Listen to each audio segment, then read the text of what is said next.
이런 이야기가 자꾸 나온다는 얘기는 이제 부동산 시장이 더 안 좋아진다는 얘기거든요. 매수를 생각하시는 분들도 늦추셔야 돼. 절대로 뭐 싸다고 지금 막 들어가시면 안 돼.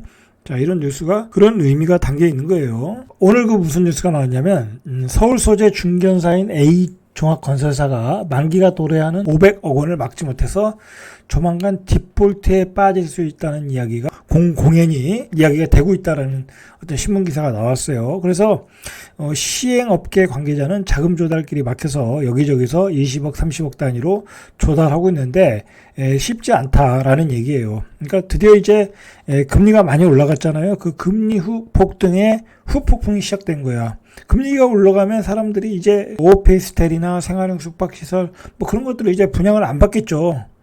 수익률이 안 맞잖아요. 상가나 생활형 숙박시설이 5% 이상 나오겠어요? 지금 은행에 넣어놔도 5%, 6%가 나는데 생활형 숙박시설을 사가지고 5%가 나겠냐고. 그러니까 분양이 안 되겠죠. 근데 돈은 다 나갔어 이미. 근데 회수가 안 된다라는 거예요. 그래서 건설사들이 지금 부도 위기에 몰려 있다라는 얘기예요. 지금 이 얘기는. 자, 이미 올해 들어 7월까지 지방 건설사들이 부도가 나고 있어요. 총 4개사가 부도가 났다고 그래요. 참, 자, 이중 부산이 3개. 경남 지역이 1개.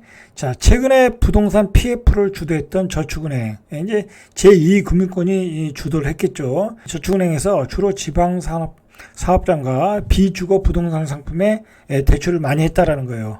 이런 대출이 중단되면서 여윳돈이 부족한 중소 중견사들이 타격이 커지고 있다라는 얘기예요. 그러니까 뭐 지방의 이 비주거 부동산 상품이라는 게 뭐 팔리겠어요? 분양이 되겠어요? 안 되겠죠? 그러니까 자금 경색에 시달리고 있다라는 얘기예요. 지방에 있는 중소 건설사만 문제가 아니라 대형 건설사도 문제가 있다라고 그래요. 비상에 걸렸다. 자, 오늘 나온 뉴스예요, 이게. 대형 건설사들도 롯데건설이 그동안 이제 자금이 조금 이제 경색이 있었나 보죠. 그런데 18일에 롯데그룹은 튼튼하니까 18일에 2천억 원을 유상증자했고 자체 이제 유상증자를 했던 얘기예요. 20일에는 5천억 원 단기 차입을 각각 공시했다. 그러니까 자금 경색이 있다가 자금을 가까스로 해결했다는 얘기예요. 이 대형 건설사들도. 자, 회사 측은 경기 침체에 대비해서 미리 운영 자금을 확보한 차원이라고 설명하고 있어요. 자, 이렇게 봤듯이 이 부동산 프로젝트 파이낸싱 내관은 브릿지론 제2저축은행 사태로 공포를 일으키고 있다라고 보시면 되겠죠. 자, 캐피탈사들의 부실 가능성이 높아지고 있고 그 만기가 다가오는데 채권의 차환이 어렵다라는 거예요. 그래서 만약에 시공사가 분양이 안 돼서 자금 회수가 안 되면 부도가 나겠죠. 그러면 그 책임은 고스란히 저축은행, 캐피탈 이런 투자사가 떼안게 된다. 그래서 제2의 저축은행 사태가 나올 수 있다라는 얘기예요. 가능한 얘기죠. 왜 그러냐면 저금리에 그 돈을 굴릴 데가 없으니까 그동안 또 부동산 경기가 좋았잖아요. 그러니까 생활형 숙박시설, 분양형 호텔 뭐 말도 안 되는 상품들을 막 지어서 팔아먹었잖아요. 자, 그런데 지금 그런 것들이 안 팔린다라는 거예요. 제2의 저축은행 사태로 발전한다라는 얘기예요, 지금. 자, 심각한 얘기죠. 20일 국회 정무위원회 소속 윤창현 국민의힘 의원이 금감원에서 받은 2018년부터 2022년 6월까지 캐피탈사의 연도별 부동산 PF 대출 현황을 국정감사 자료에 제출을 했어요. 올해 6월 누적 부동산 PF 익스포저 위험 노출액이라는 게 24조 9,676억, 거의 25조가 위험에 노출되고 있다라는 거예요. 그러니까 그죠? 25조면. 자, 25조가 왜 심각한지는 뒤에 가서 확인하시면 돼요. 예를 들어서 요즘에 이제 토지 매입을 위한 브릿지론, 그 다음에 사업 진행을 위한 프로젝트 파이낸싱 금리가 10%대로 치솟았다는 거야. 보통 이제 회사채 금리가 5%, 6%인데 이제 돈이 이제 딸리니까 더 추가로 받아야 될 그 시행사들이 있을 거 아니에요. 근데 10%대를 주겠다라는 거. 이렇게 되면 역마진이거든요. 이 10%를 준다고 해도 캐피탈사나 투자사들이 돈을 안 내겠죠. 왜냐면 뭐 부도가 날 확률이 높으니까 누가 되겠어요. 그동안 이제 추진했던 사업들이 진행이 안 된다라는 거죠. 경기 침체에서 나타나는 전형적인 현상이라고 보시면 돼요. 이 사태의 트리거가 됐던 게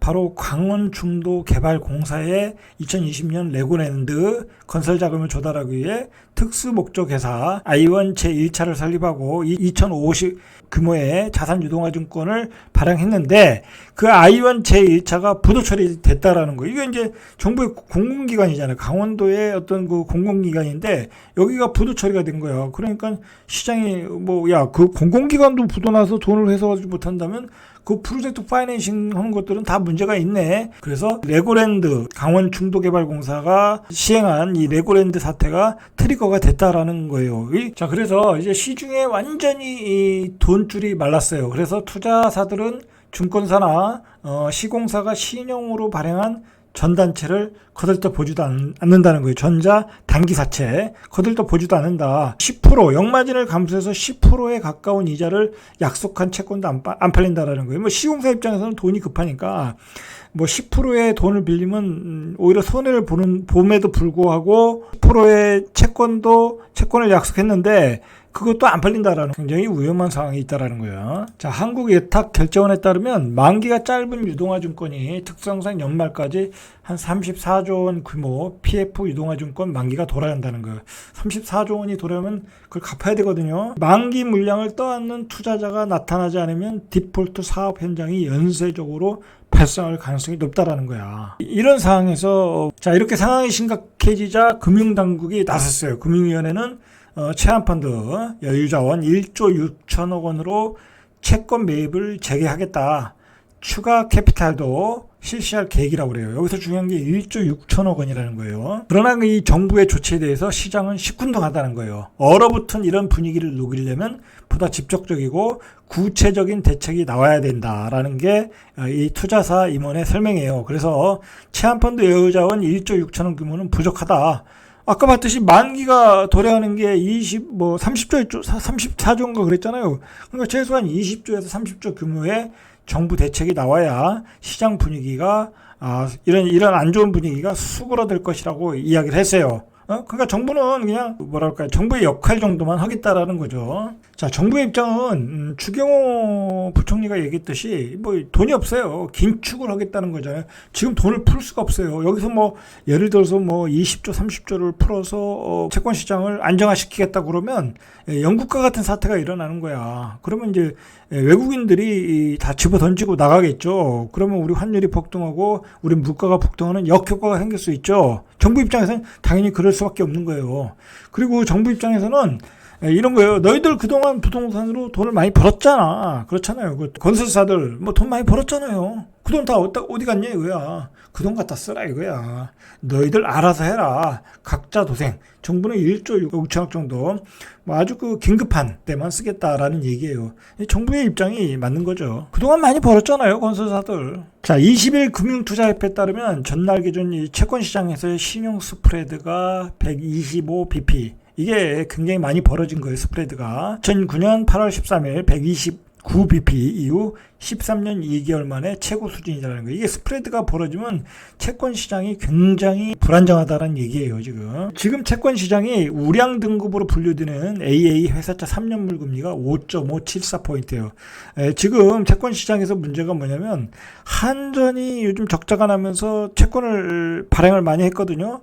한전이 뭐 한 30조인가요? 그래서 한전은 국가가 보증하는 거니까 100%로 발행하니까 한전 채권으로 돈이 다 빨려 들어가고 있다라는 거야. 나머지 기업들은 채권 발행에도 잘 소화가 안 된다라는 거야. 조금 부실한 회사들은 채권을 발행해도 채권이 팔리질 않아요. 그러면 이제 자금 경색에 시달리겠죠. 채권을 발행해서 연명해야 되는 기업들이 얼마나 많겠어요. 이렇게 생각하시면 돼요. 우리가 이제 요즘 뭐 예금금리가 5%, 6%잖아요. 자, 5%, 6%면 그 돈을 은행에서 받아가지고 얼마에 올리겠어요? 7%, 8%, 9%에 돌릴 거란 말이야. 그럼 기업들이 그 돈을 7%, 8%, 9%에 대출에 가서 쓰는 거예요.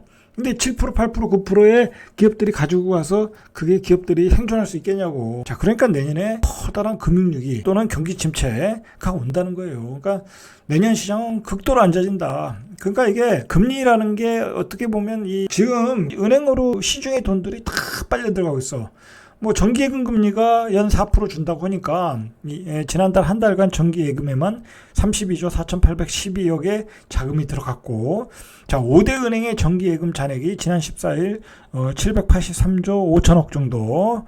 자, 지난달 말과 비교해서 2주 만에 23조가 증가했다고. 4% 5% 주면 뭐 주식시장 뭐 요즘 굉장히 위험한 시장이니까 또 갈 필요도 없고 4% 준다고 하니까 다 은행으로 들어가고 나머지 뭐 채권은 지금 살 수도 없는 상황이고 뭐 어떻게 뭐 어디서 부도가 날지 모르는 상황이 은행으로 다 빨려 들어가고 있다라는 거예요 지금. 자, 이렇게 은행으로 빨려 들어가다 상대적으로 자금 조달이 열악한 이 저축은행은 아주 굉장히 상황이 악화되겠죠. 그래서 저축은행의 금리가 더 센 거예요. 경쟁적으로 막 6%, 1년 만기 정기예금 금리를 6% 주고 그러는 거예요. 자, 이게 예금자 입장에서는 이자를 더 많이 받을 수 있는데 저축은행에서 자금을 조달하는 기업들은 더 많은 이자를 내야 될 거 아니에요. 이 신용등급이 떨어지는 기업들은 담보를 맡기고 이 저축은행에서 자금을 조달할 거 아니에요. 자, 그런 기업들이 이런 고금리를 받아가서 기업이 생존하겠냐 이거야. 자, 결국 기업들도 많이 부도난다라는 거예요. 그러니까 지금 주식 투자하시는 분들도 좀 주식 좀 정리 좀 하셔야 돼. 이 리밸런싱을 하셔야 돼. 좋은 기업으로, 아주 초우량 기업으로 바꿔 타야 돼요. 조금 선을 받더라도 그렇게 하셔야 돼. 저도 조금 이상하다 싶으면 다 초우량 기업으로 다 갈아타 놨어요. 자, 문제는 지금 계속해서 미 연준이 11월에도 자이언트 스텝, 심지어는 울트라 스텝까지 예고하고 있잖아요. 미국의 물가가 떨어질 기미가 없어요. 영국도 그렇고. 자, 그러니까 이건 당분간 계속 이 정도의 고금리가 한국 경제에서 한 3, 4년 갔다 그러면 우리나라 기업들은 뭐랄까요, 버티기 어려운 기업들이 많이 나올 수가 있어요. 그런 기업들이 나오기 전에 이렇게 부동산 시장이 깨질 수가 있다라는 거야. 자, 우리 한국은행도 미국이 올리면 계속 올려야 돼. 다음 달에 픽스텝을 예정하고 있고, 자금의 유동성이 벌써 저축은행, 그 다음에 증권사 벌써 꼬이기 시작했다라는 거야. 여러분, 지금은 주식시장, 부동산 시장 둘 다 조심하셔야 돼. 접근하지 않는 게 좋을 것 같다. 자, 오늘 주식시장에서도 증권주, 건설주들이 상당히 많이 폭락을 했어요. 오늘 여기까지 이상철대갑TV의 명품 PD 한PD였습니다.